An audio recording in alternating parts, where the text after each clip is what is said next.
Vous dites des causes sont indéfendables, Oui. mais les hommes sont défendables. Je pense qu'on ne peut pas envisager un procès comme celui-là, après tout ce que l'on vient de dire, Avec tout ce qu'on vient, sans Sans offrir que à la défense. sans que les accusés soient défendus.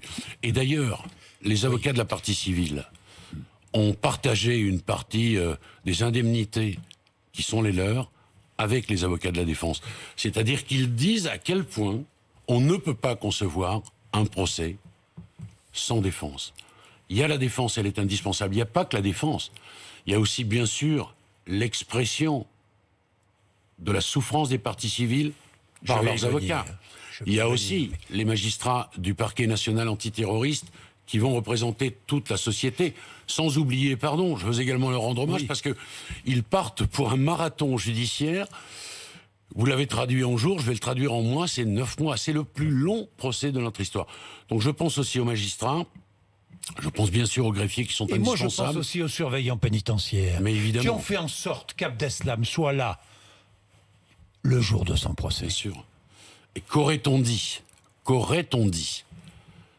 s'ils n'avaient pas été présents? Bien sûr, il faut leur rendre hommage. C'est la troisième force de sécurité dans ce pays.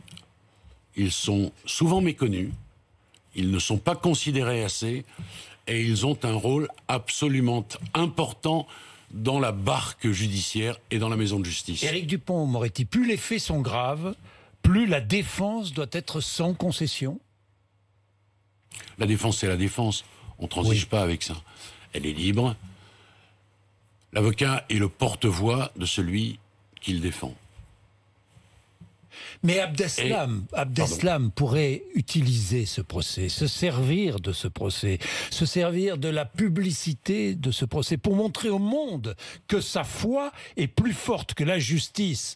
Une image de propagande, il pourrait utiliser. Quand retiendrons-nous de cela si ce que vous dites est une réalité?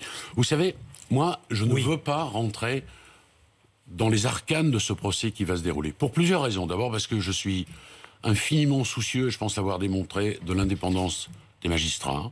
Ce procès ne m'appartient pas. Je vais évidemment le regarder comme tout un chacun. Moi, mon rôle, c'était de mettre en place logistiquement les meilleures conditions possibles. Je suis très attaché à cela. Laissons le procès se dérouler. Il dira ce qu'il a envie de dire et nous en penserons, Monsieur Bourdin, ce que nous avons envie d'en penser.